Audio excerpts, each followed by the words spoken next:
Praise the lord. ప్రభు అయిన యేసుక్రీస్తు ప్రశస్త నామంలో మీ అందరికీ మా హోసనా మినిస్ట్రీస్ తరపున హృదయపూర్వకమైన వందనాలు తెలియపరుస్తున్నాను. ప్రభు మిమ్మల్ని ఆశీర్వదించి దీవించునుగాక. ప్రియులారా, ఈ పూట పరిశుద్ధ గ్రంథంలో నుండి తిమోతికి పరిశుద్ధుడైన పౌలు రాసిన మొదటి పత్రిక 6వ అధ్యాయం 11వ వాక్యాన్ని నేను చదువుతున్నాను. జాగ్రత్తగా మీరు ఆలకించండి.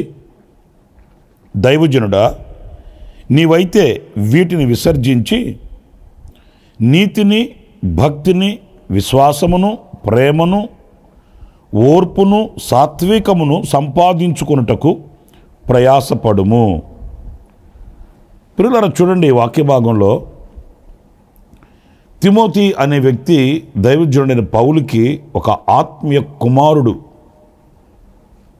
కడుపును పుట్టిన బిడ్డను తండ్రి ఎలా ప్రేమిస్తాడో అంతకంటే మిన్నగా పరిశుద్ధుడైన పౌలు తిమోతిని ప్రేమించినట్లు పత్రికలలోని మాటలు మనకు తెలియపరుస్తాయి.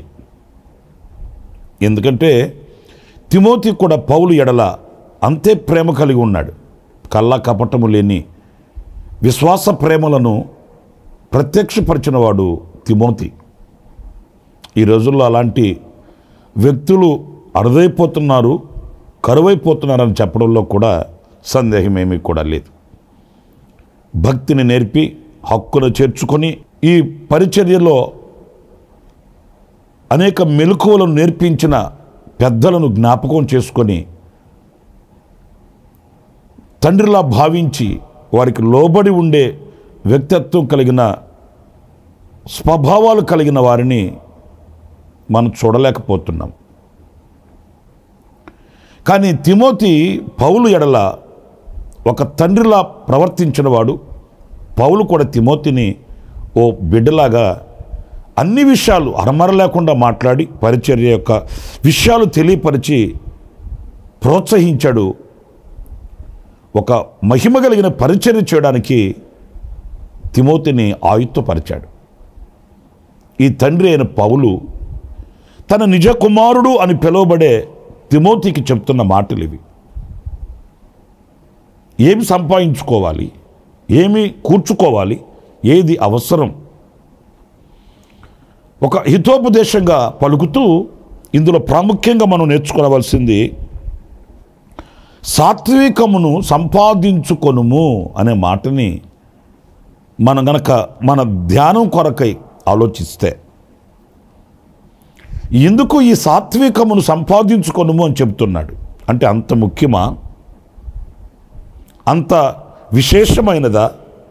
మరి విశేషమైనది కాకపోతే ఈ పత్రికలో ఈ మాటలు దైవజనుడు తిమోతికి ఎందుకు పలుకుతాడు, ఎందుకు చెప్తాడు? సంపాదించుకొనవలసినవి లోకంలో ఎన్నో ఉన్నాయి.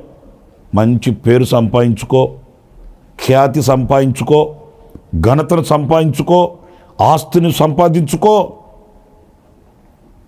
లేకపోతే నీకు తోచిన వాటిల్ని జాగ్రత్తగా దాచుకో, ఇలాంటివి ఎన్నో చెప్పాలి.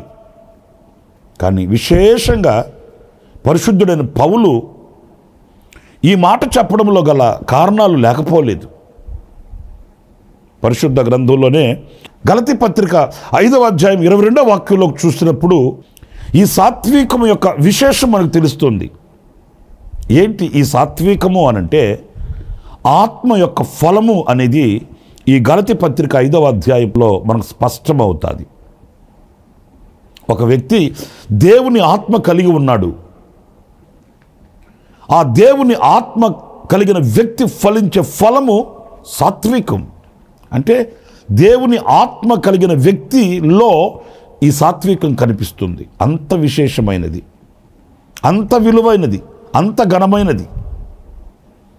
దేవుని ఆత్మ ఫలించే ఫలములలో ఒకటి విశేషం ఈ సాత్వికం.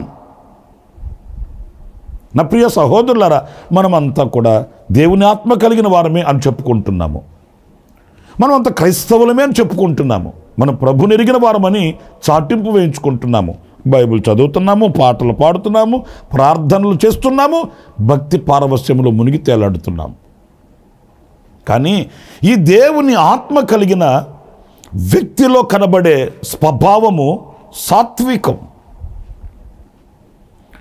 అంటే ఎవరిలోనైతే ఈ సాత్వికం కనిపించదో మనం అతన్ని ఇట్టే గుర్తుపట్టవచ్చు, ఇతడు ఆత్మ ఫలములను ఫలించిన వాడు కాదు.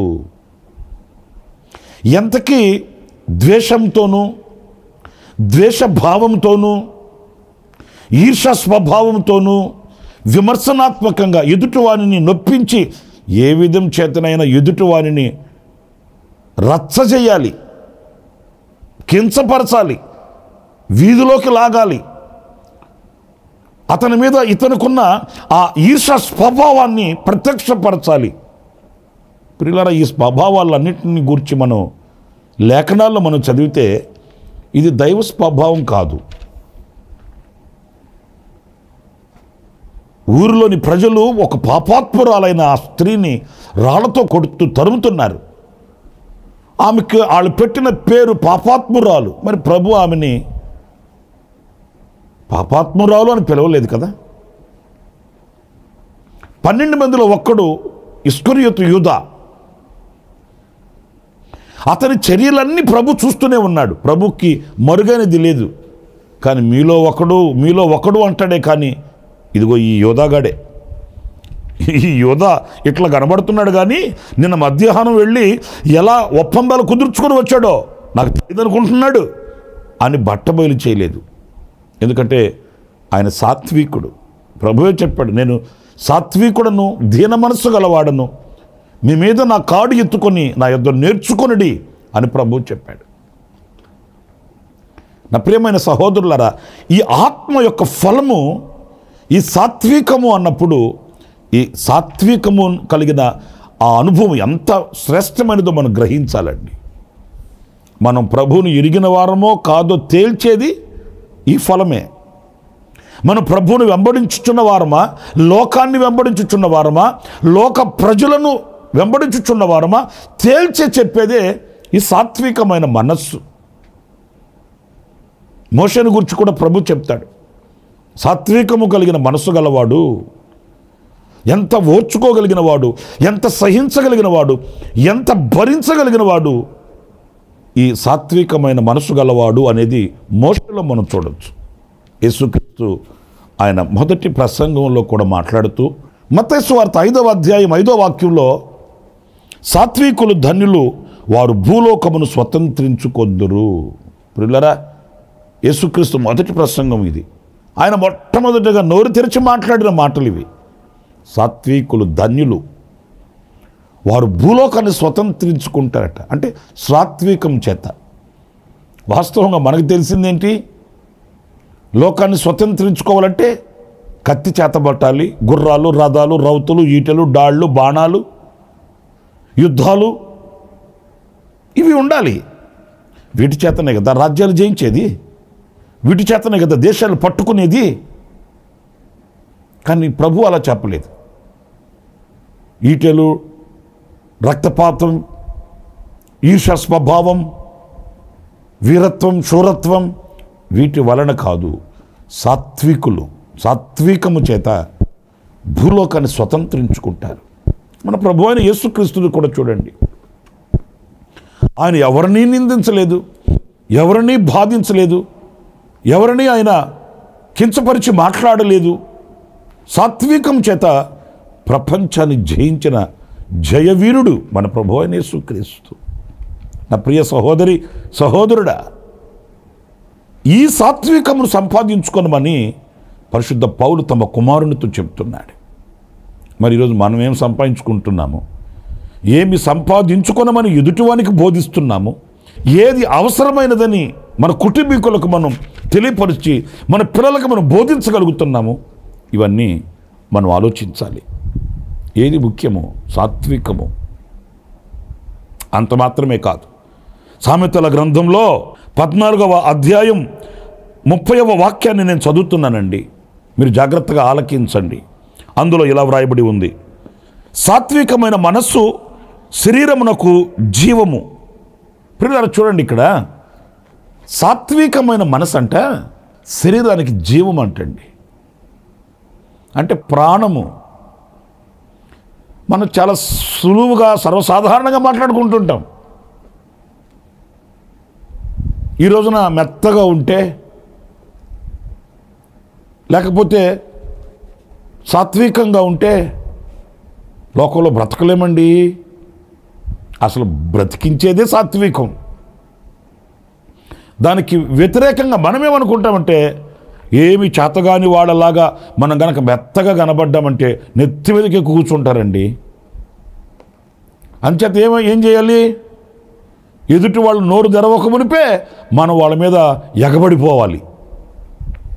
ఎదుటి వాళ్ళు మనల్ని ఏమనక మునిపే మనమే వాళ్ళని 4 మాటలన్నీ కృంగతీసేయాలి. ఇది మనకు తెలిసిన సూత్రం, మన చేతిలో ఉన్న ఫార్ములా. కానీ వాక్యం ఏమంటుందంటే, మెత్తగా ఉంటే బ్రతకలేరు, సాత్వికంగా ఉంటే జీవించలేరు, అందుచేత సింహం వల్ల మీరు గర్జించుచూ ఉండండి అని చెప్పట్లే. సాత్వికమైన మనసు కలిగి ఉంటే అది శరీరమునకు జీవమట, ఆరోగ్యమట, జీవము, ప్రాణమండి. నా ప్రియమైన సహోదరులారా, నిమ్మలంగా నెమ్మదిగా ప్రశాంతంగా బ్రతికే బ్రతుకులో ఉన్న రమ్యత చాలామందికి తెలియదండి. భక్తి అనే వేషంలో, భక్తి అనే ముసుగులో ఈ రోజున విర్రవీగిపోతున్నటువంటి మనుషులు కూడా మనం చూస్తున్నాం సమాజంలో. ఒకవేళ అలాంటి వారిని గూర్చి లేఖనంలో మనం వాక్యాన్ని చదివితే వాక్యం ఏమంటుందంటే, జీవించుచున్నవని పేరే కానీ నీవు మృతుడవు, జీవం నీలో లేదు అని వాక్యం చెప్తుంది. ఎందుకంటే పాపము, ఈర్ష, ద్వేషం, కక్ష, కార్పణ్యం గుండెల్లో నింపుకొని నీ అపరాధముల చేత బ్రతుకుతూ జీవించుచున్నానని చెప్పుకోవడమే కానీ నువ్వు చచ్చిన స్థితిలో ఉన్నావని వాక్యం చెప్తుంది. మనం ఏదో పెద్ద పెద్ద పాపాలు చేయాల్సిన అవసరం లేదు, లేదా ఏదో గుర్తింపు కలిగిన పాపాలు చేసి పాపి అని ముద్ర వేయించుకోవాల్సిన అవసరం లేదు. మనం అపరాధములు చేసి, అక్రమాలు చేసి మరేదేదేదేదో చేయవలసిన అవసరం ఏం లేదు. మన అపరాధముల చేత మనం ఎప్పుడు సచ్చిన వాళ్ళం అవుతాము అని అంటే, ఇదిగో ఈ సాత్వికమైనటువంటి మనస్సు మనకు లేనప్పుడు మృతతుల్యమవుతుంది మన జీవితం. మన బ్రతుకంతా మృతతుల్యమవుతుంది.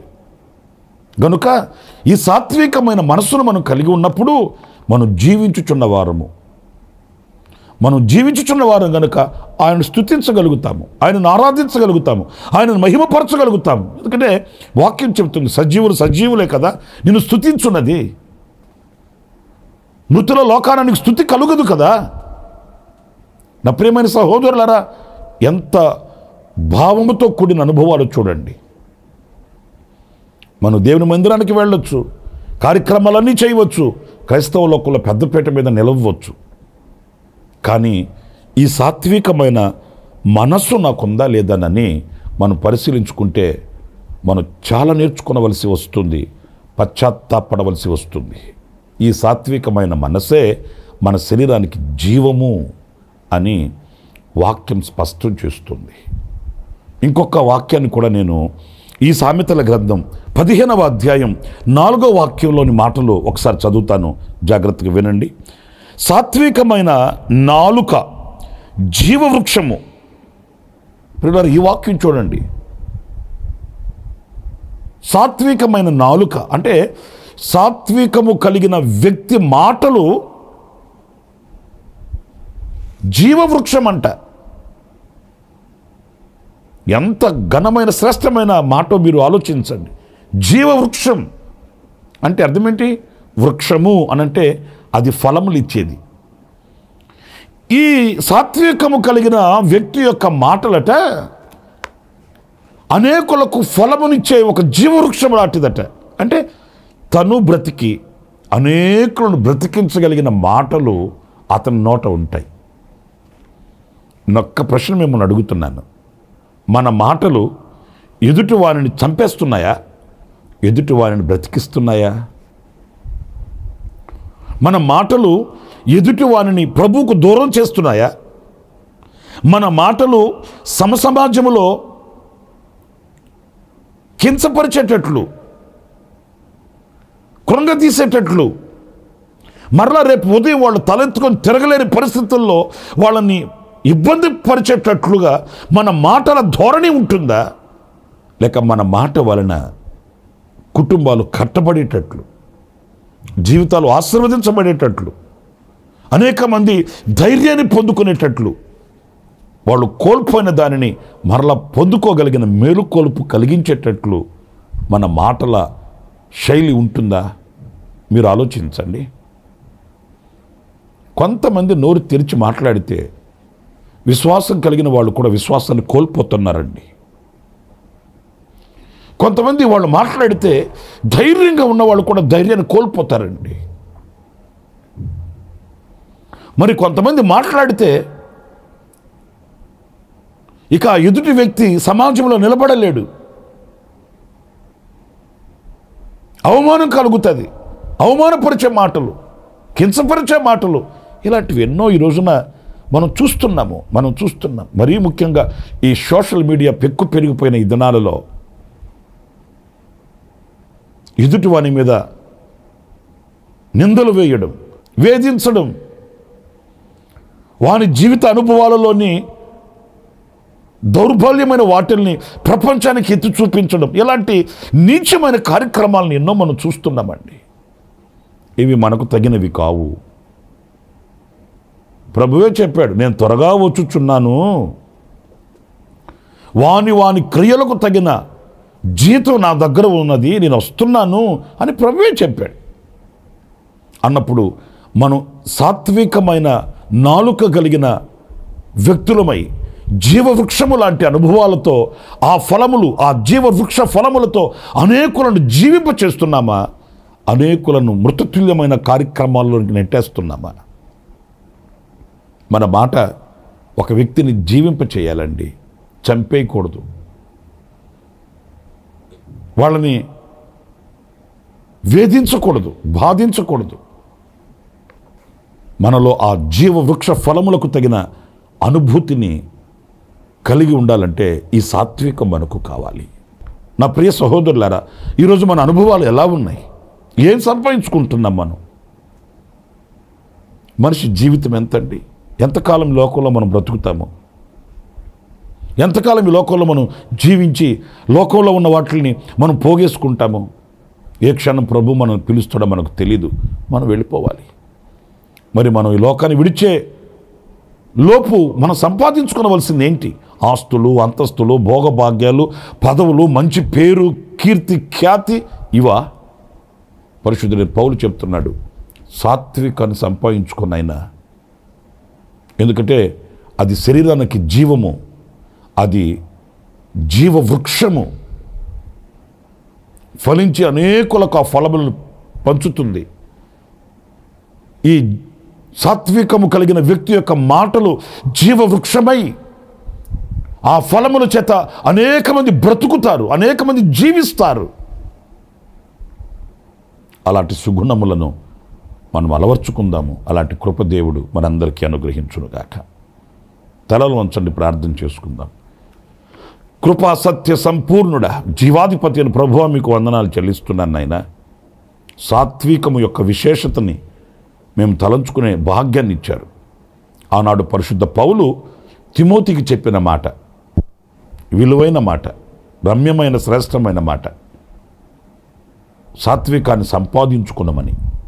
ఈనాడు మేము కూడా ఆ రీతిగా మా బ్రతుకులను మలుచుకొని జీవించడానికి సహాయం చేయమని మమ్మల్ని మీ చేతులకు సమర్పించుకుంటూ యేసు నామములో ప్రార్థించి వేడుకొనుచున్నాను తండ్రి.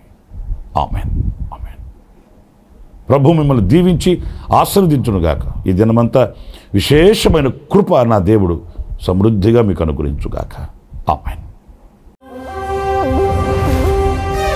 ప్రతి దినము ఈ అనుదిన కృపాను సందేశాల కొరకు ఇంకా మరిన్ని ఆత్మ సంబంధమైన సందేశాల కొరకు ఈ మా యూట్యూబ్ ఛానల్ ని సబ్స్క్రైబ్ చేసుకోండి. Pastor Ramesh, hosanna ministries.